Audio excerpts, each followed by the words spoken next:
Oi pessoal, tudo bem? Então hoje a gente vai começar a estudar como calcular integrais numericamente. A parte de integração numérica é quase um mundo à parte dentro da computação científica, assim como a parte de matrizes e a parte de resolução de equações diferenciais. Isso porque dentro das técnicas de computação científica, a integração é uma técnica muito usada. Todo tempo você precisa, quando você está fazendo algum cálculo científico, todo tempo você precisa usar integrais. Você vai precisar recorrer a alguma técnica numérica para resolver integrais. E como você sabe já do cálculo 1, há uma grande diversidade no tipo de integrais. A gente tem integrais simples de serem calculadas, integrais que a gente calcula só entre intervalos finitos, integrais que têm intervalos infinitos, integrais que incluem pontos de singularidade da função dentro do intervalo, integrais de funções bem comportadas, integrais de funções mas não tão bem comportadas, né, com algumas peculiaridades. A integração é um mundo, né? E aí a computação científica também, para abarcar esse mundo, tem uma série de técnicas, umas bem diferentes das outras, para calcular essas integrais. A gente, nesse curso, que é um curso de introdução, vai ver principalmente 3 grupos de técnicas. As técnicas que eu vou mostrar hoje, que a gente chama genericamente de técnicas de Newton-Cotes, que são, digamos, uma introdução ao problema de integração numérica. E servem muito bem para resolver algumas integrais simples, onde você não tem grandes exigências de custo computacional e nem de grande precisão. Se você tiver problemas um pouco mais sofisticados, você vai precisar de técnicas que atinjam uma boa precisão numérica com menos passos. E aí são as técnicas que a gente vai ver na próxima aula, tá? São técnicas de intervalos escolhidos de maneira um pouco mais esperta, digamos assim. E na última aula, a gente vai fazer 3 aulas de integração numérica. Na última aula, eu vou apresentar para vocês uma técnica de intervalo adaptativo, que é, digamos, uma técnica mais sofisticada. É um primeiro passo para uma integração numérica, digamos, de adultos, né? Ou seja, uma coisa mais elaborada, tá? Mas todo algoritmo numérico, ele tem o seu escopo. Aonde que eu quero aplicar, por que que eu estou querendo aplicar.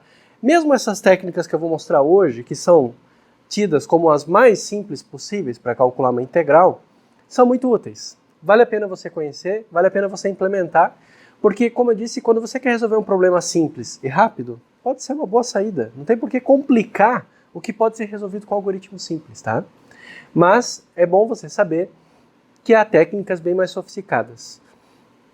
Então, nesse curso, eu resolvi apresentar apenas 3 técnicas para vocês, dentre um mundo de técnicas que existem, porque essas 3 técnicas caracterizam bem os tipos de técnicas que vocês vão encontrar por aí. Técnicas mais simples, técnicas que têm algumas jogadas, espertezas para conseguirem bons resultados com pouco custo computacional, e técnicas mais sofisticadas para problemas mais complexos, tá bom?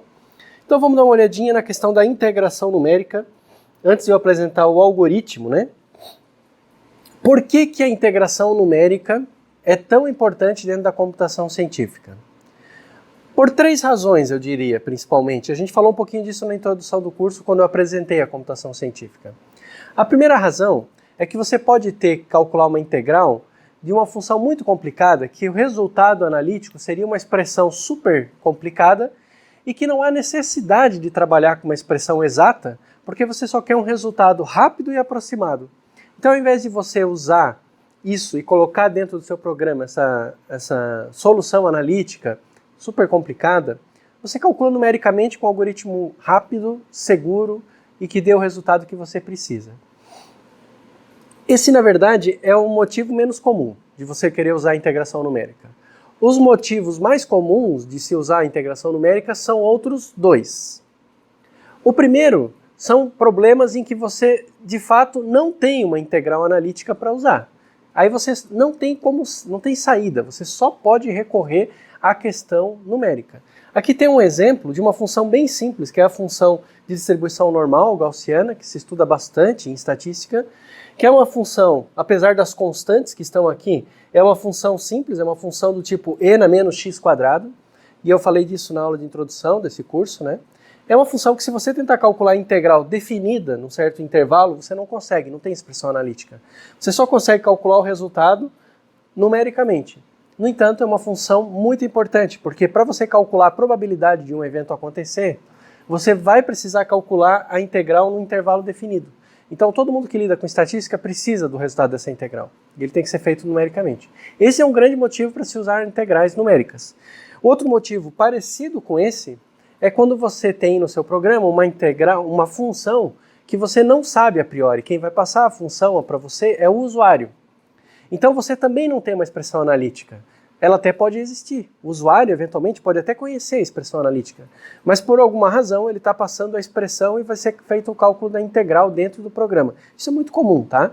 Você tem que calcular alguma coisa e essa conta é feita através de uma integral e o usuário vai passar a função, ou essa função vai ser encontrada, né, ao longo do programa, ajustando coeficientes, alguma coisa assim, e você precisa calcular essa integral, mas você não sabe a priori qual é a função, então você não tem a solução analítica dela, você só tem a função. Mesmo uma razão muito semelhante a dessa, tá? É que essa aqui não existe mesmo, o usuário nem tem como passar, essa não existe mesmo. Mas você tem uma função que vai ter que ser calculada e a única solução é calcular numericamente. Você não tem alternativa porque você não tem expressão da função. Esse é o grande motivo para se usar muitas vezes a computação científica, né, o algoritmo para calcular a integral numérica. O terceiro motivo, e que é muito comum aparecer nos nossos problemas, é quando a gente quer calcular a integral numérica não de uma função, mas de um conjunto de dados. Um conjunto de dados que, na maioria das vezes, sequer é regido por uma função, por um comportamento de função. Por exemplo, eu trouxe um caso aqui para você entender o contexto.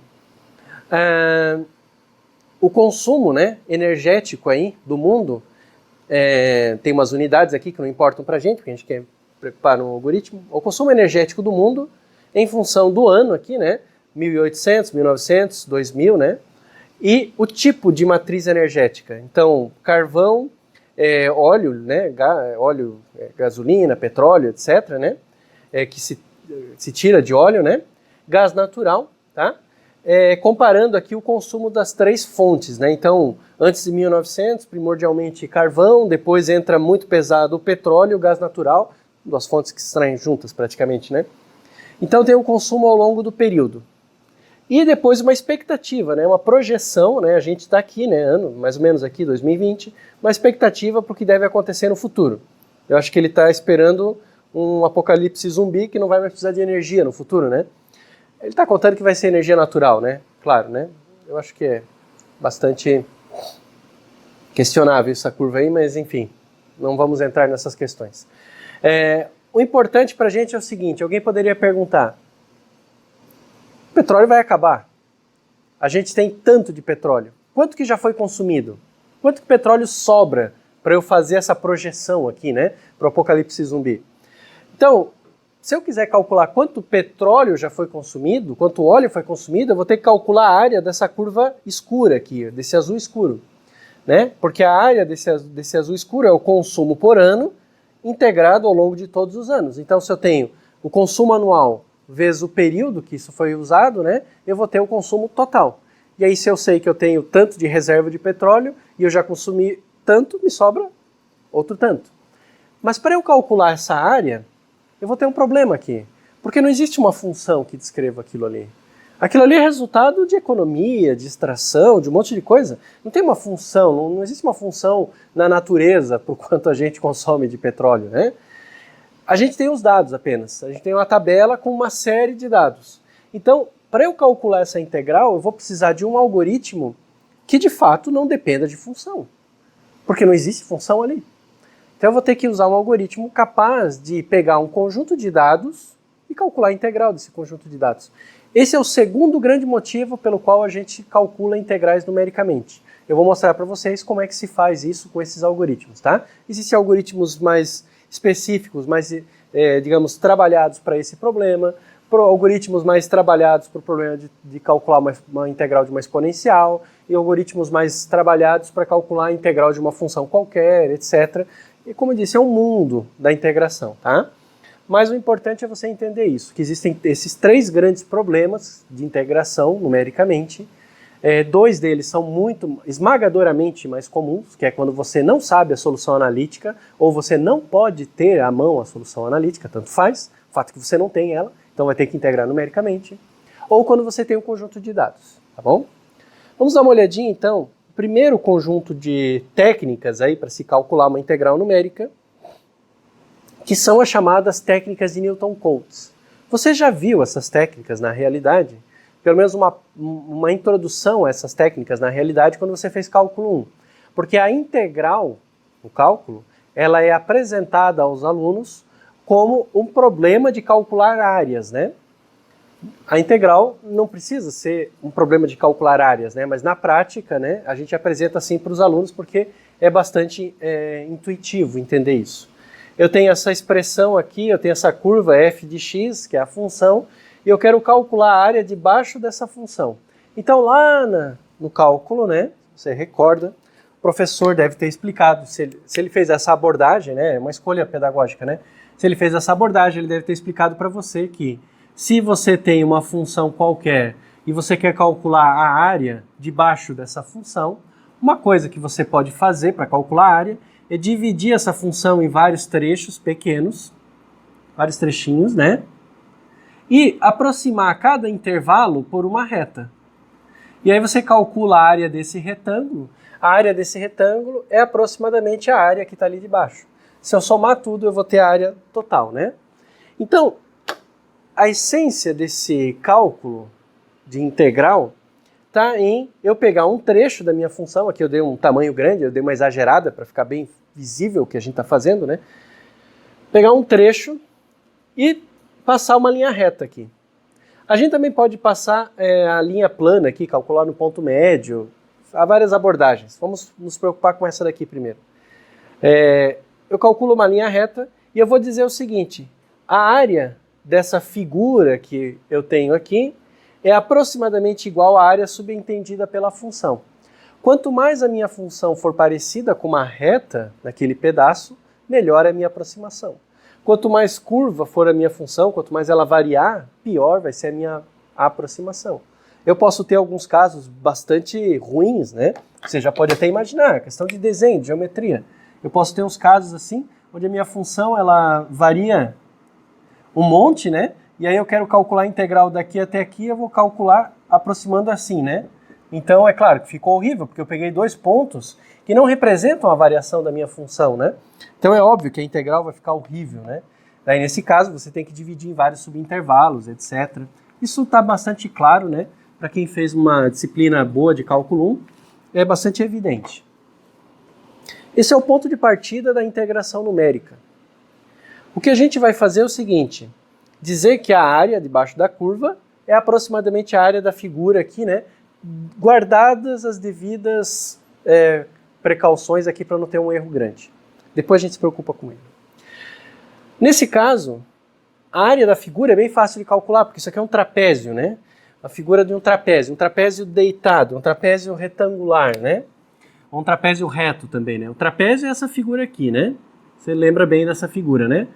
Base maior, base menor e altura. Aquele trapézio que você está vendo é esse trapézio aqui, basicamente, só que ele é um trapézio reto, um lado dele é reto, né? Então ele não tem esse ladinho inclinado ali, mas a fórmula da área é a mesma, né? A fórmula da área de um trapézio é base maior mais base menor vezes a altura dividido por 2. E ele está, como eu falei, de lado, né? Ele está deitadinho, né? Então ele está assim, na verdade. A gente girou o trapézio, né? Fez uma rotação no trapézio, né? Então a base maior fica de um lado, a base menor fica do outro lado, né? Não em cima e embaixo. E essa diferença, essa distância aqui, é o que a gente chamava de altura do trapézio, tá? É só isso. Mas é um trapézio. Então, como a área do trapézio é dada por essa expressão, que você conhece bem, se você for substituir pelo significado, olhando aqui, você vai acabar com a fórmula de uma integração numérica. Porque a base maior é o lado mais alto. O lado mais alto, nesse caso, é f, a função, calculada no ponto B, que é esse ponto aqui. Base menor, o lado menor. Então, a f calculada em A. A altura do trapézio, como a gente fez essa rotação aqui, a altura do trapézio é a distância entre os dois pontos, B menos A. Então, você pode substituir ali, ó. A altura agora, né, o que a gente chamava de altura, eu vou chamar de H, que é a diferença, ΔX. H é ΔX em cálculo numérico normalmente, tá? Então, é o H sobre 2, f de A mais f de B. E veja, se a minha função for uma função crescente, o meu trapézio, ele vai ficar assim, né? A f de B é a base maior e a f de A é a base menor. Se a minha função for uma função decrescente, vai ser o contrário. A f de A é a base maior e a f de B é a base menor. Mas na prática não interessa, porque na prática eu vou sempre somar base menor com base maior. E não faz a menor diferença se eu somo a base maior com a base menor. A ordem dos fatores aqui, né, ela não altera, né? A soma é comutativa, a gente fala, né? Então, como a ordem dos fatores não altera o resultado, tanto faz para mim, na fórmula da integração numérica, se a f de A é maior ou f de B é menor. Não importa. O que importa é que eu vou somar as duas. Uma coisa que você pode imaginar também é que essa fórmula aqui, ela é equivalente ao calcular o valor médio da função f de A mais f de B sobre 2 e multiplicar pela base. Dá no mesmo resultado. Então, tanto faz, né, você calcular dessa forma ou você calcular pelo ponto médio. Isso que dá na mesma, tá bom? A escolha é sua aqui. A gente vai usar essa forma porque a gente está pensando no seguinte. Aí tem já a preparação para o algoritmo mais genérico.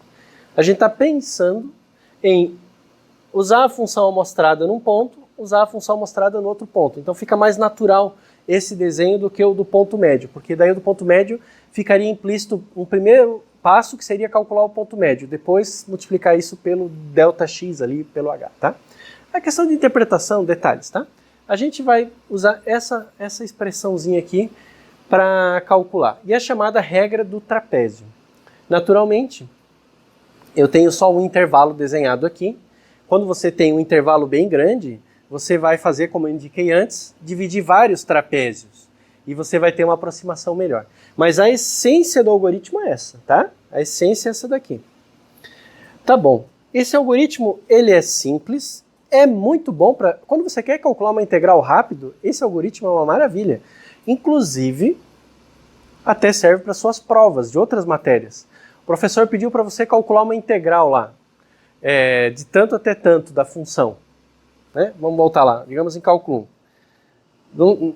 Você já deve ter feito cálculo 1 para estar fazendo cálculo numérico, mas serve para cálculo 2, para disciplinas de física, de engenharia. O professor pediu para você calcular uma integral de uma função lá complicada. Aí você calculou e, putz, será que isso aí está certo? Usa essa aproximação, se a função não varia muito, calcula a função num ponto do começo, a função no ponto do final do intervalo de integração, a integral de A a B, soma, divide por 2 e multiplica pelo ΔX. Tem que dar um valor parecido.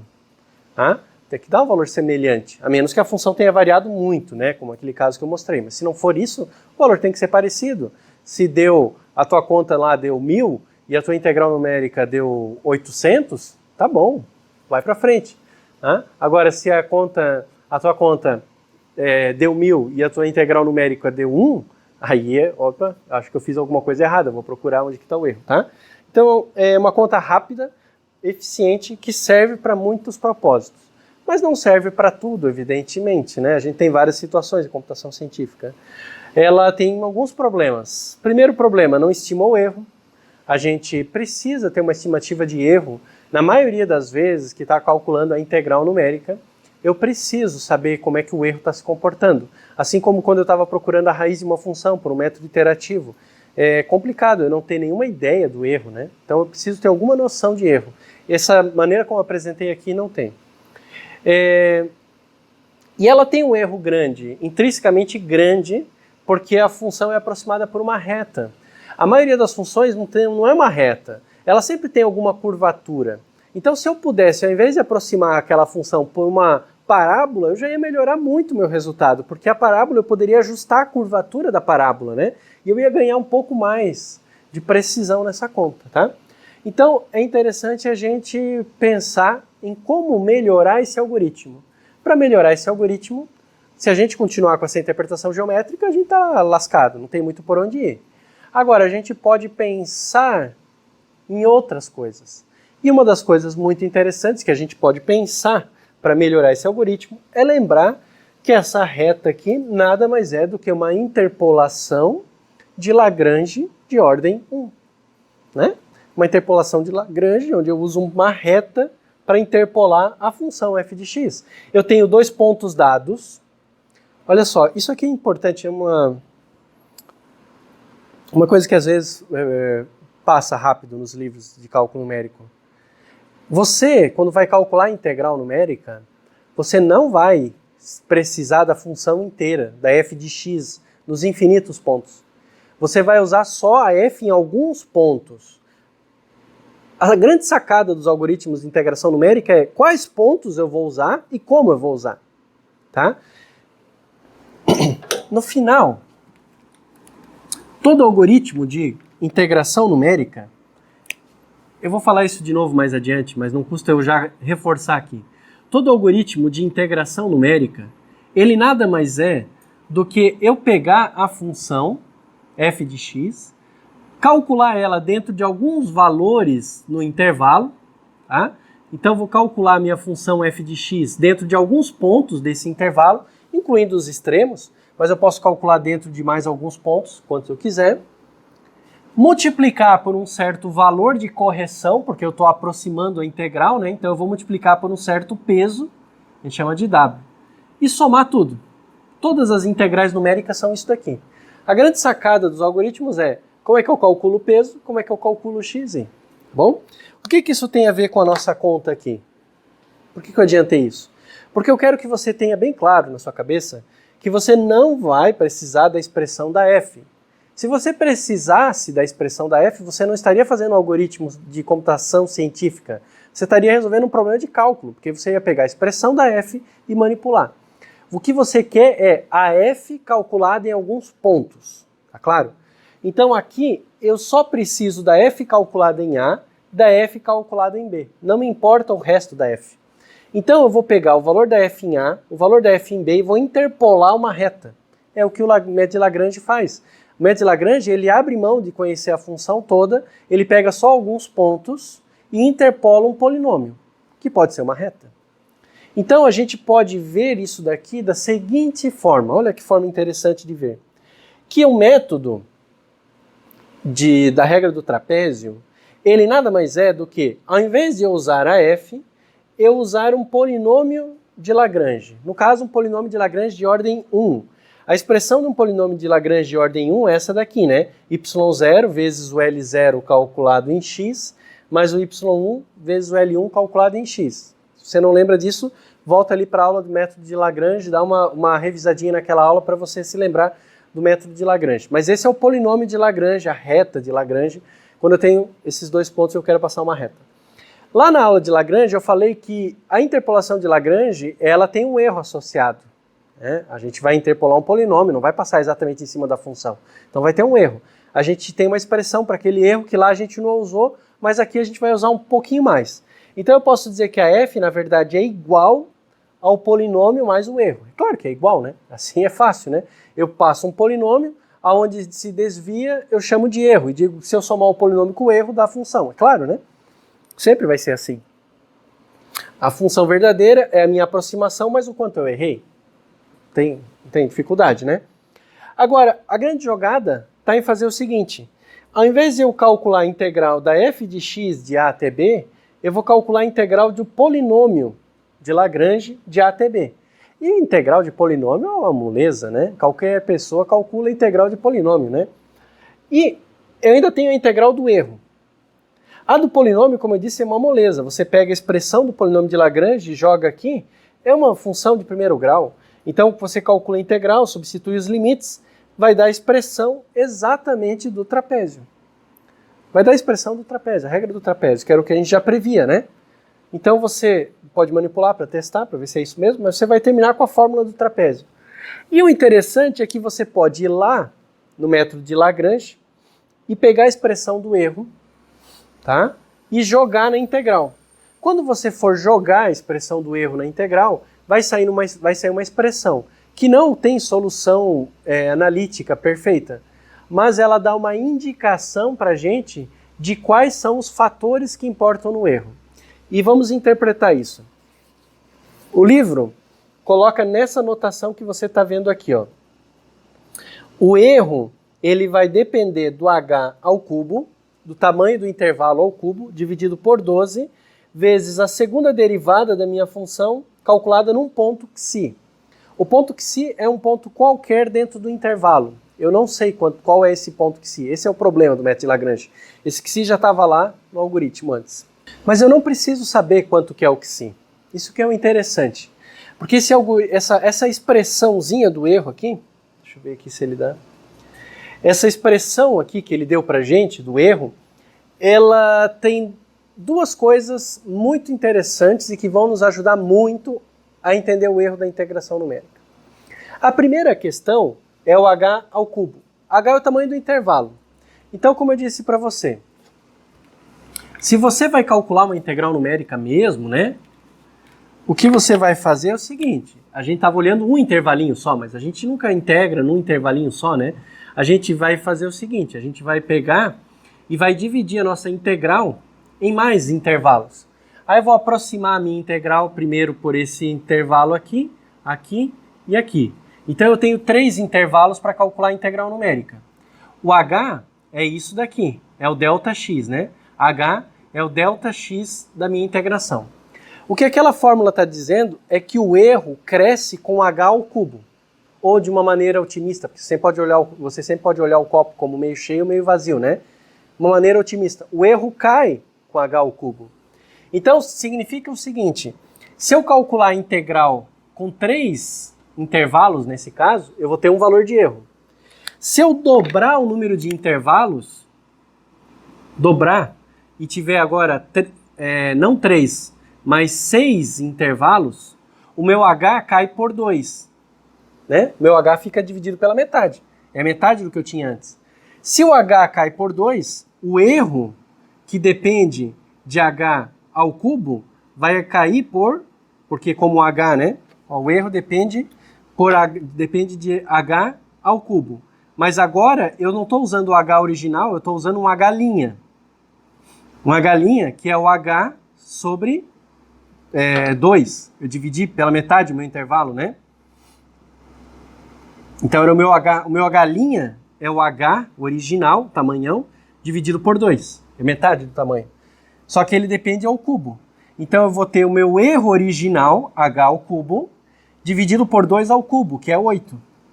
Então o meu erro nesse processo de dividir o intervalo pela metade cai 8 vezes. Isso é uma maravilha, né? Quem aplica dinheiro aí, não sei se tem alunos aplicando dinheiro, estão aplicando dinheiro do pai só por enquanto, né? Não, espero que já estejam aplicando dinheiro. Se tem alguém que aplica dinheiro, pensa uma maravilha dessa, né? Você faz um esforço de diminuir pela metade o intervalo e ganha 8 vezes no erro, né? Então isso é uma multiplicação dos resultados. Numericamente, então, a gente sabe o seguinte, quanto menor for o nosso intervalo, mais rápido o nosso erro se aproxima de zero. Às vezes isso é suficiente para eu dizer, olha, eu vou pegar um intervalo bem pequeno, porque o meu erro ele cai tão rápido com o tamanho do intervalo, que desse tamanho de intervalo aqui, eu já não tenho mais erro significativo, né? Se eu diminuir o intervalo por um fator 10, o meu erro cai por um fator 1000. Então, ao invés de usar, né, digamos, 3 pontos, 3 intervalos, eu vou usar 30, e o meu erro vai ficar 1000 vezes menor.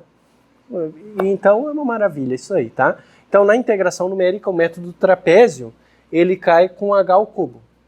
Agora tem um outro fator interessante, que é o f duas linhas calculado no xi. Como eu disse para vocês, o xi é um ponto que eu não conheço. Eu não sei quanto que vale o xi. O que ele está dizendo para mim é o seguinte, você quer calcular o erro?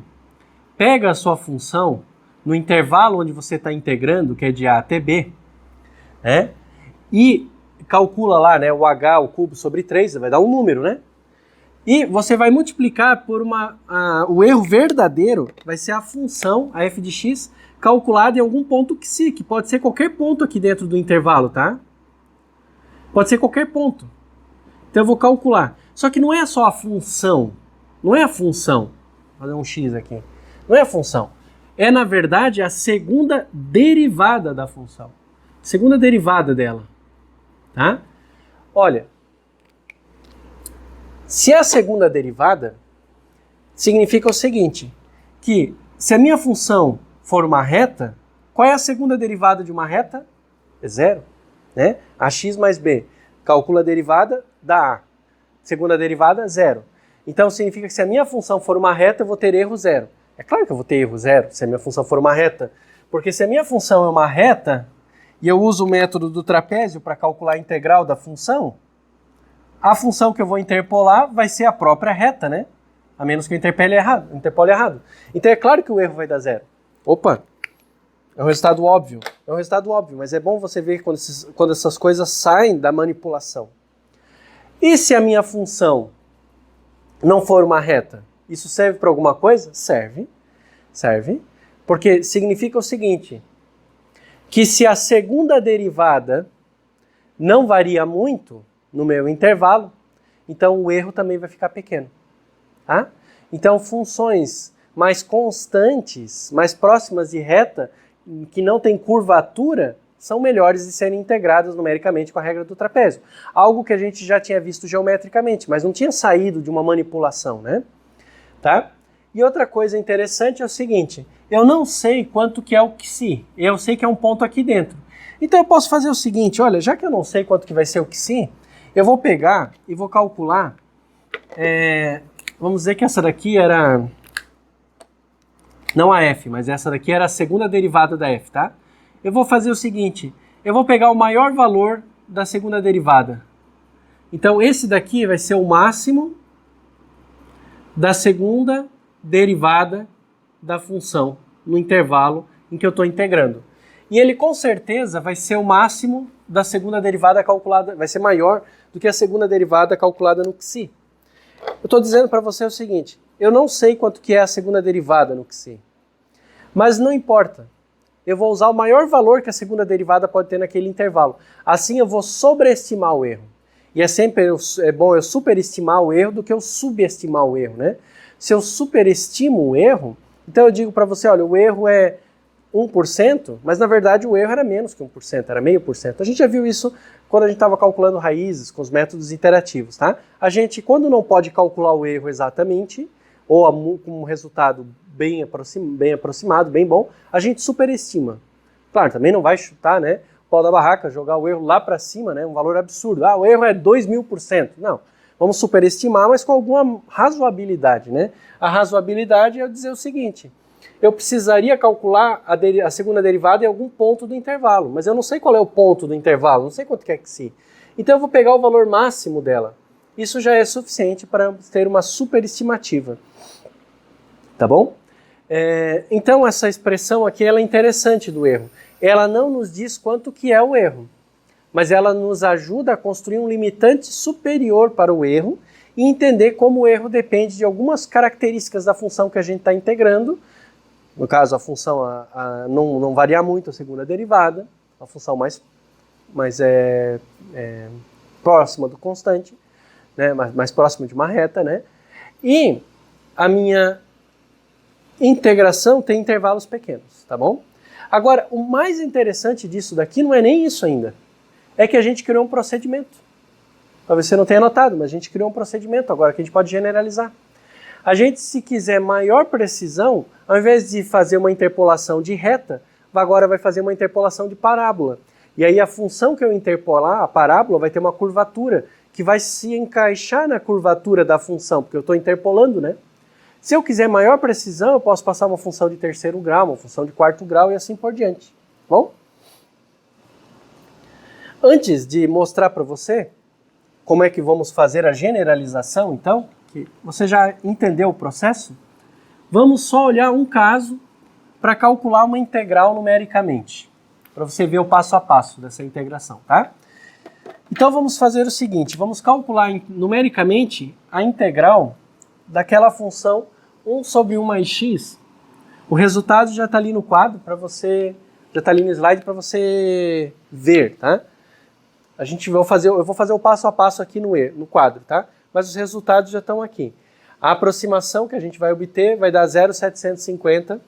O erro estimado, que eu vou mostrar como é que se calcula, vai dar bem menos do que isso, 0,167. O valor exato dessa função é o ln de 1 mais x, então a integral exata daria isso, um pouco menos do que o valor estimado. E o erro verdadeiro, já que eu sei o valor exato da integral, o erro verdadeiro é o valor exato, né, menos o valor aproximado, ou vice-versa, é sempre em módulo, né? O erro verdadeiro é menor do que o erro estimado, como eu tinha previsto. Mas vamos fazer passo a passo para você entender o resultado aqui. Então o que eu quero fazer é calcular essa integral aqui.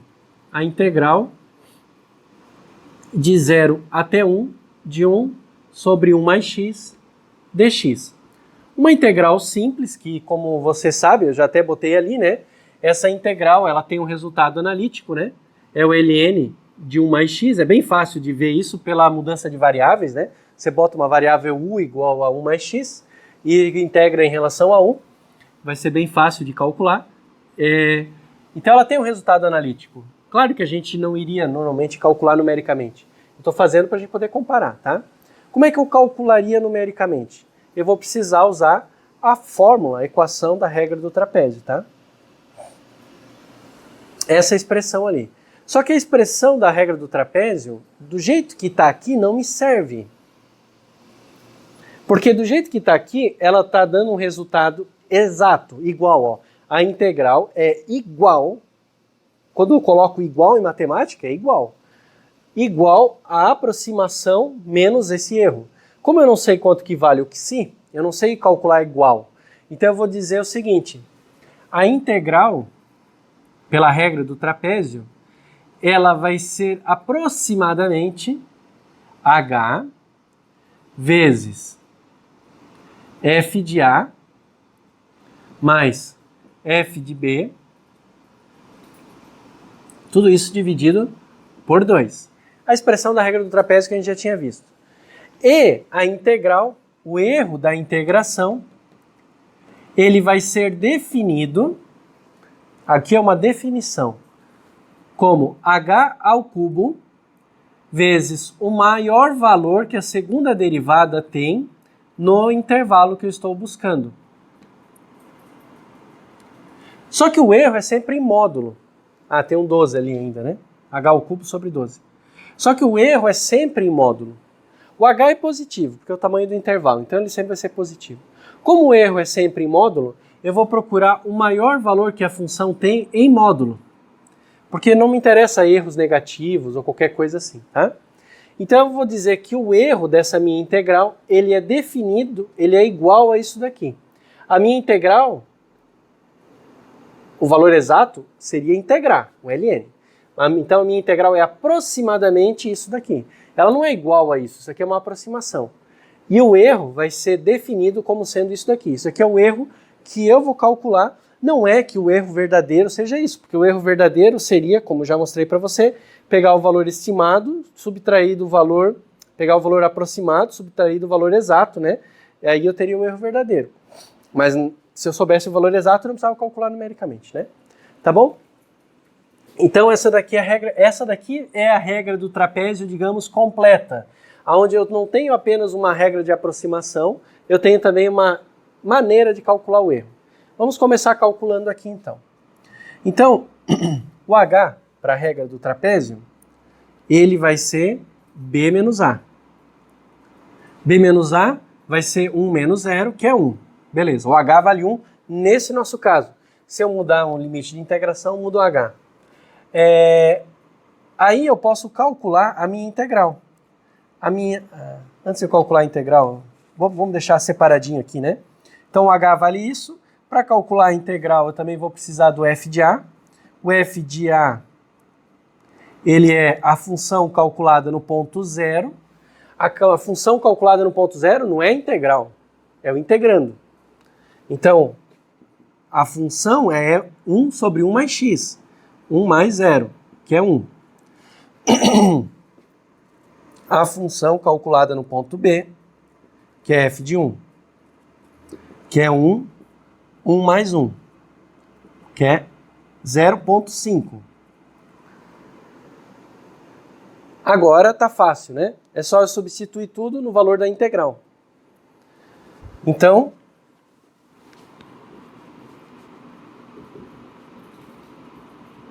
a integral vai ser h, que era 1, vezes f de a, que é 1, menos, mais f de b, que é meio, tudo isso dividido por 2.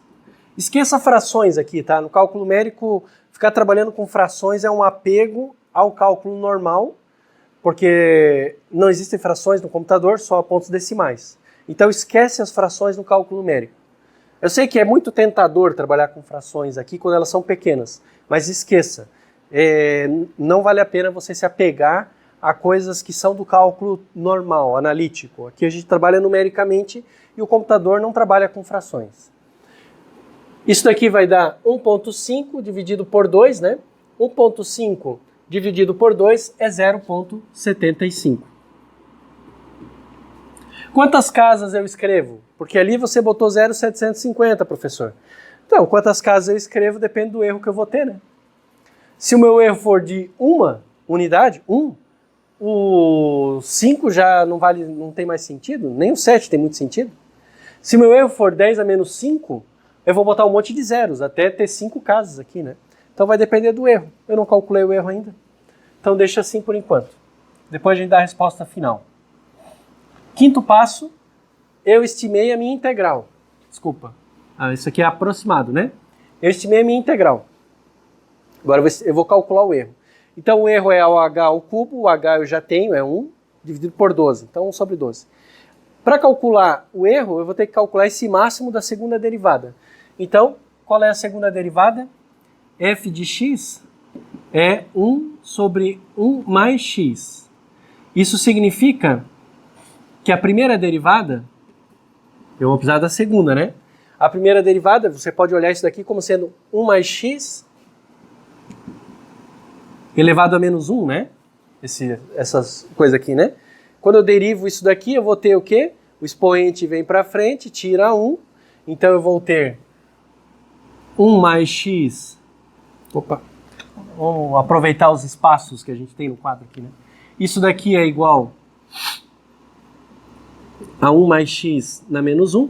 Então, se eu vou calcular a primeira derivada, isso daqui, o expoente vem para frente, menos 1 vezes, aí vai ficar 1 mais x na menos 2, vezes, regra da cadeia, derivada em relação a x do que tem dentro.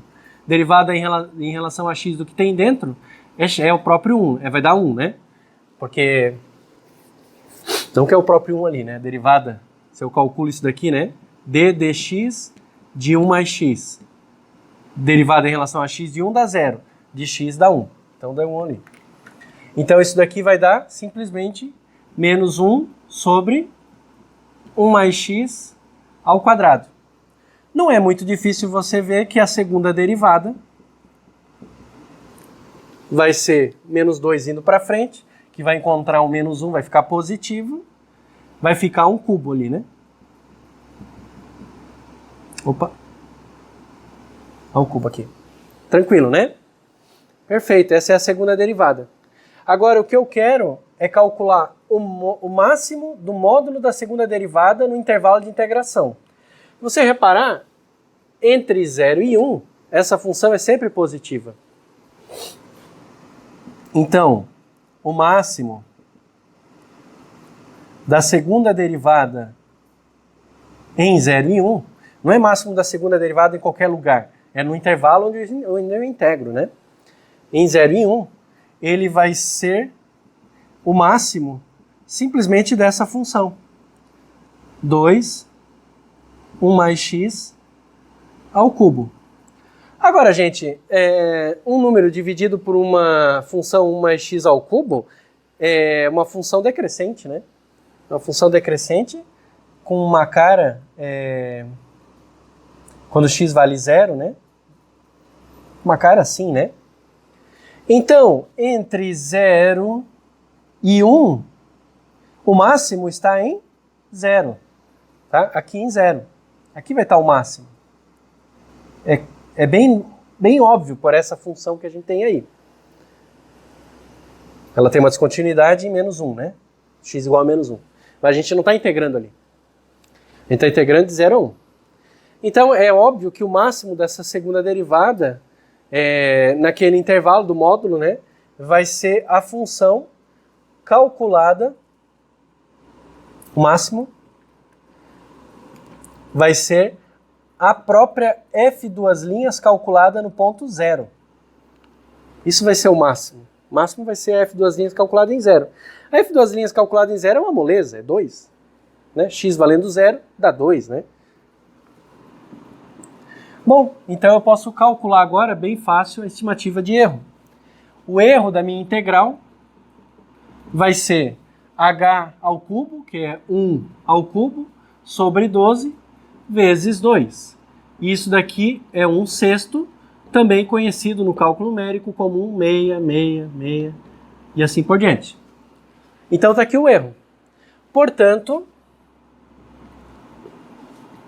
logo, concluímos que a integral ela vai ser aproximadamente 0,750 ou 0,75 mais ou menos o erro.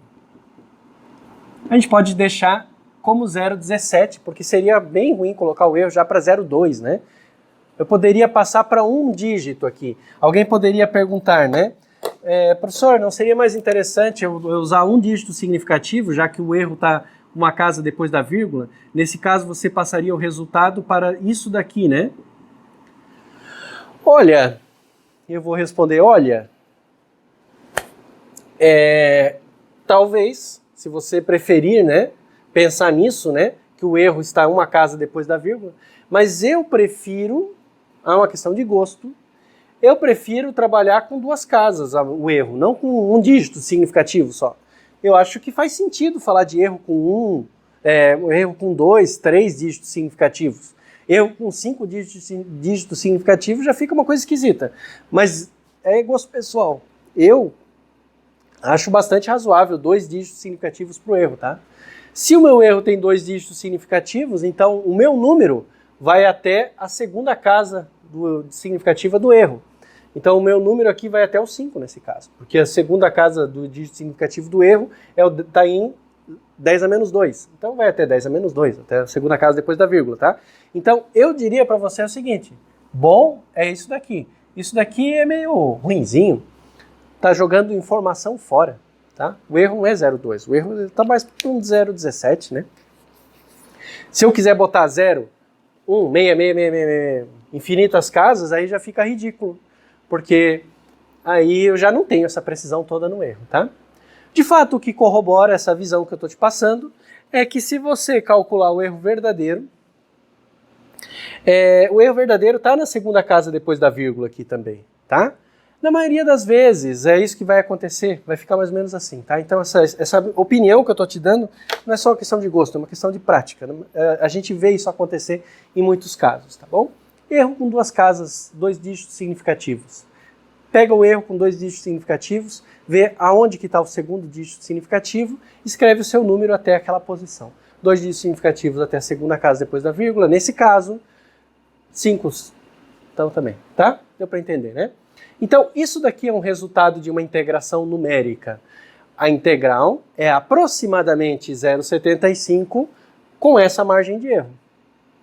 Acontece que se a gente usa os valores exatos, a gente percebe que o erro é menor. O erro é 3 vezes menor do que a minha estimativa, mais ou menos, né? Então isso é normal também. Eu sobreestimei o erro, tá? A gente fez aqui a integração com linear. Mas é natural a gente expandir a partir daqui já para, usando métodos de polinômios de Lagrange, para qualquer potência.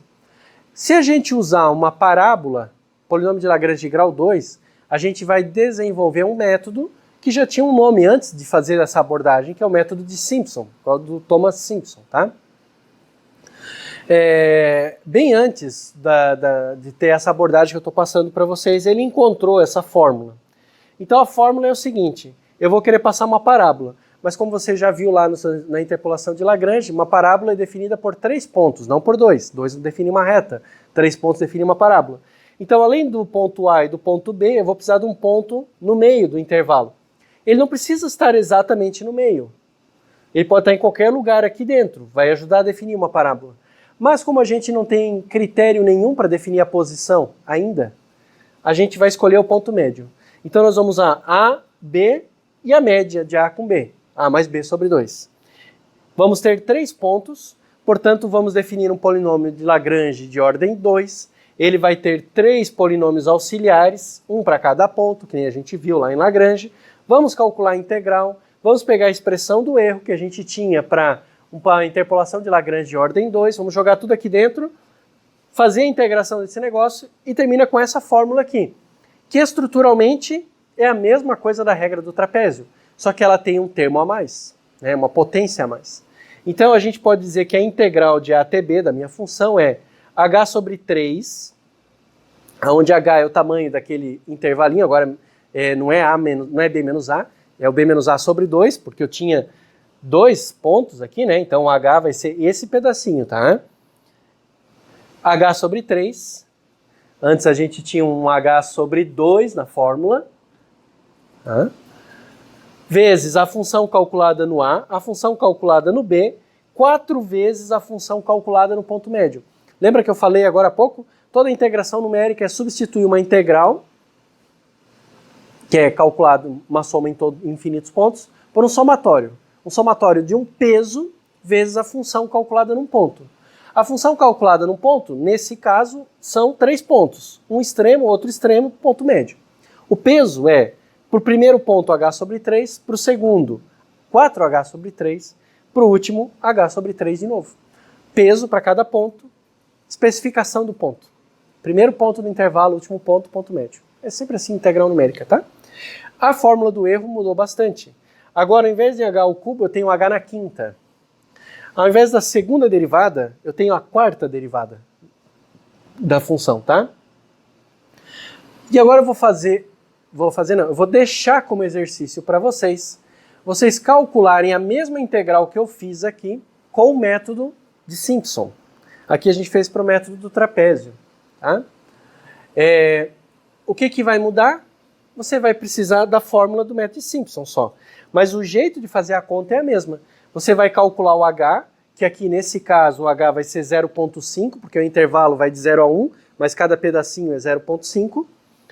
Você vai precisar calcular a função naqueles pontos e aplicar e fazer a conta. Depois vai ter que estimar o erro. É a mesma conta, só que ao invés de usar a segunda derivada, você vai usar a quarta. Tem que derivar mais 2 vezes aqui. Vai estimar o máximo com a mesma lógica que eu estimei antes e vai jogar na expressão. E aí você vai ter o seguinte, olha só.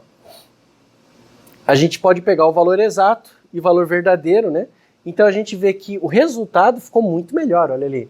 Antes era 0,75 a minha aproximação. O valor verdadeiro é 0,693. Então a gente já está bem mais perto do valor verdadeiro, né? O erro estimado antes caía na primeira casa depois da vírgula, né? Começava, né? Agora já está na terceira casa depois da vírgula. Melhorou muito o meu resultado. Isso é normal, porque eu tinha uma função ali, né? A minha função, a função 1 sobre 1 mais x, é essa função. Ela é muito parecida com a derivada dela, tá? Essa função, a gente fez a conta usando regra do trapézio. A gente fez uma interpolação linear. Então a gente superestimou a área. A nossa conta deu 0,75 quando a área é 0,693. 0,69. A gente superestimou, porque a reta passa por cima ali, né? Agora o que a gente fez foi passar uma parábola.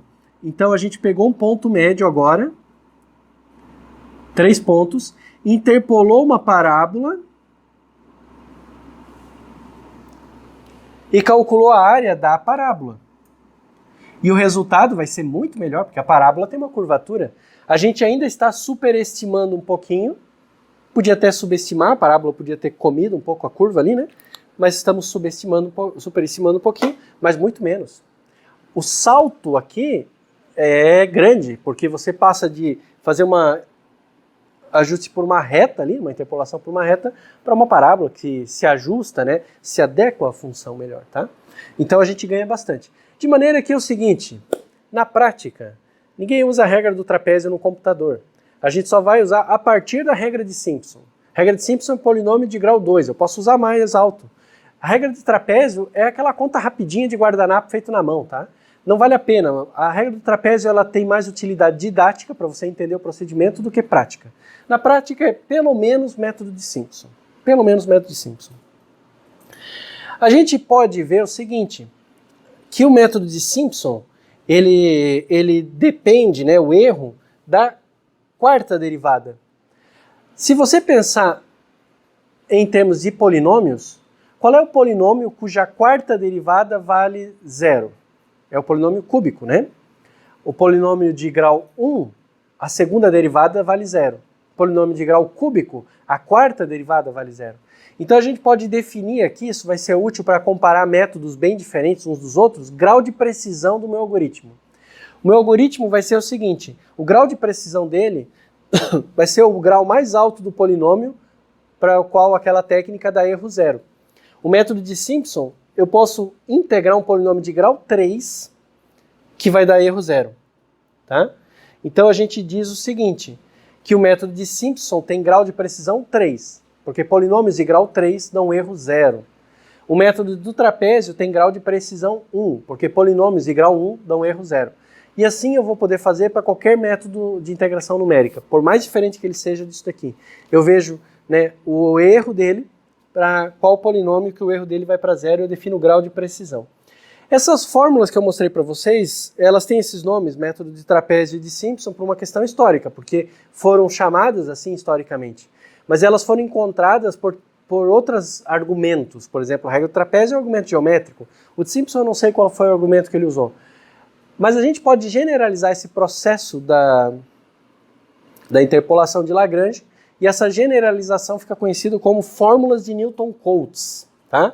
Então nós podemos pensar num problema agora de grau qualquer, um polinômio qualquer. Eu tenho uma função, a f, eu vou interpolar um polinômio de grau n, p de n, nessa função. Eu vou ter vários subintervalinhos que eu vou calcular, né? O h. O h é o intervalo total dividido pelo grau do meu polinômio. Por exemplo, quando era um trapézio, polinômio de grau 1, o n valia 1. O grau do polinômio, né? Valia 1, era b menos a sobre 1, o h era o b menos a.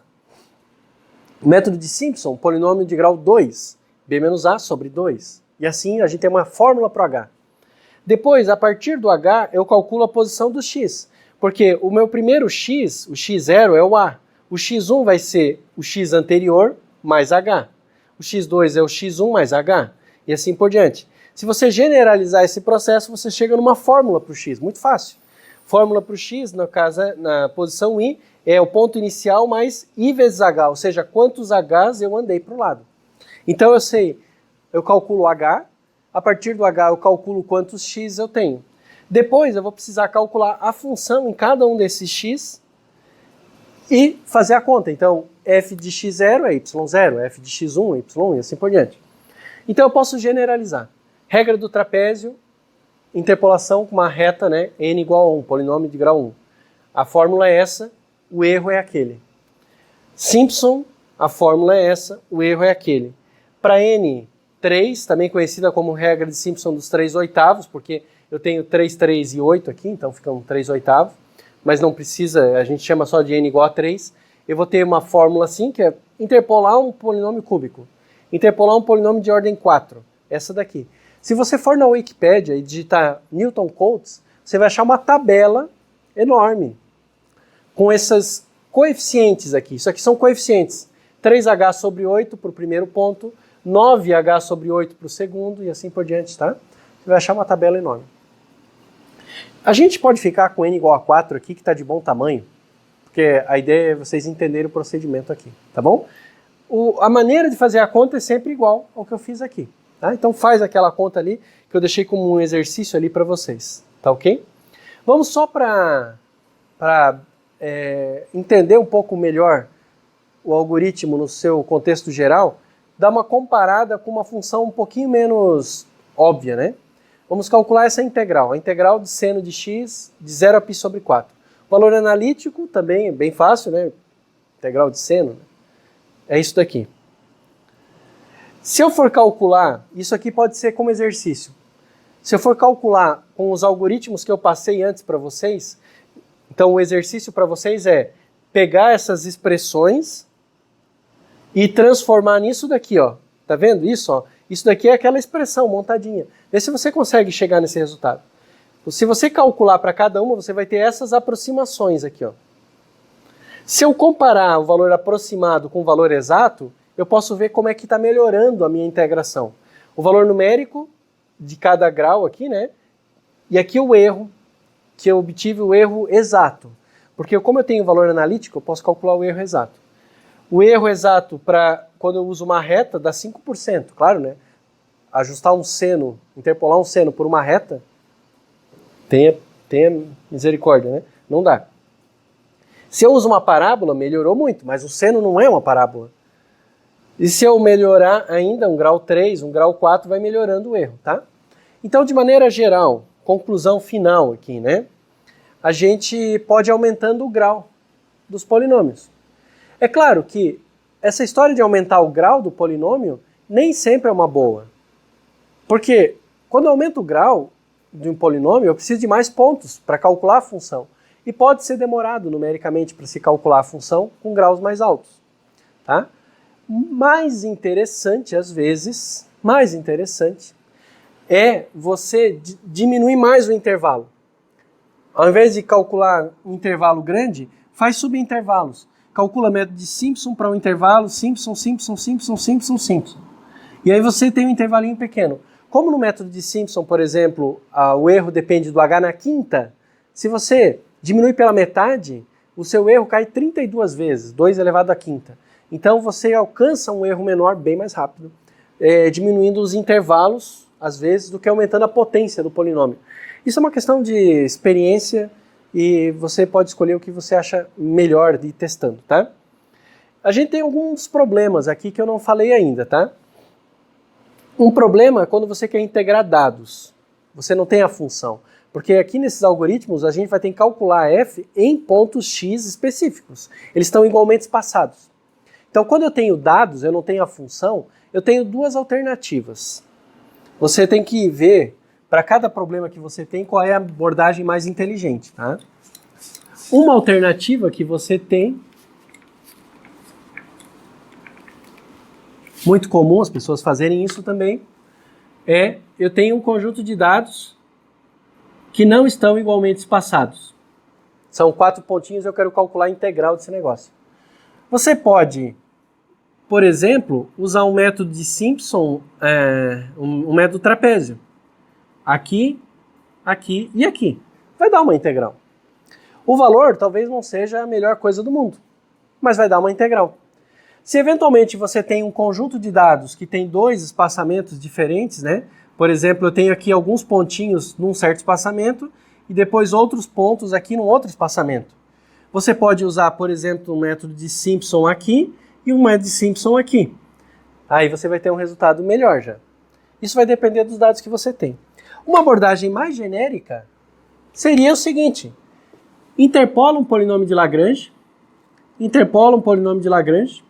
e calcula a integral do polinômio. A integral do polinômio é muito fácil, porque se você tiver a expressão dos polinômios, que é os coeficientes, né, o polinômio de Lagrange ele vai ser sempre, né, 1 a 0 mais 1 a 1 na x. É muito fácil calcular a integral. Então você consegue uma expressão analítica da integral do polinômio de Lagrange em função dos a's. Você pode fazer esse exercício. Não é difícil esse exercício, tá? Calcula lá, né, o método de Neville, o polinômio interpolador de Lagrange, depois vê a integral aqui dele. É bem tranquilo de montar o resultado, tá? Você pode fazer, ao invés de Lagrange, até um polinômio de spline. Você pode passar uma spline cúbica aqui. Não tem problema. E pega a expressão genérica da spline e integra ela. Você vai ver que, na verdade, dá um resultado bem simples de se calcular a integral a partir de uma spline, tá? Você vai pegar os coeficientes da spline e vai achar uma integral bem simplesinha. Quando as funções, né, não são conhecidas, são tabeladas, são dados, né? Então é o mesmo problema que você tem aqui, tá? Como é que a gente lida com isso? Essas duas abordagens aí. Eu deixo para vocês como exercício implementar um programa que implementa essas regras aqui. Então o programa ele vai ter que receber uma função como parâmetro de entrada, porque ele vai calcular a função em vários pontos, mas ele não pode ter, a tua função integradora não pode depender da f de x, porque f de x é uma qualquer. Então ele recebe a função como parâmetro de entrada, muito parecido com o que a bissecção, o método de Newton fazia, recebe a função como método de entrada, e calcula o valor da integral. O erro, como é que eu faço, professor? O erro não precisa se preocupar, deixa. Porque eu não estou ensinando vocês a calcular derivadas numéricas. Aí a derivação numérica é um outro problema à parte do cálculo que não faz parte desse curso. Então esquece o erro. Calcula só a integral numericamente e vê se você consegue esses resultados aqui. Fica isso aí como atividade para vocês, tá bom? Um abraço.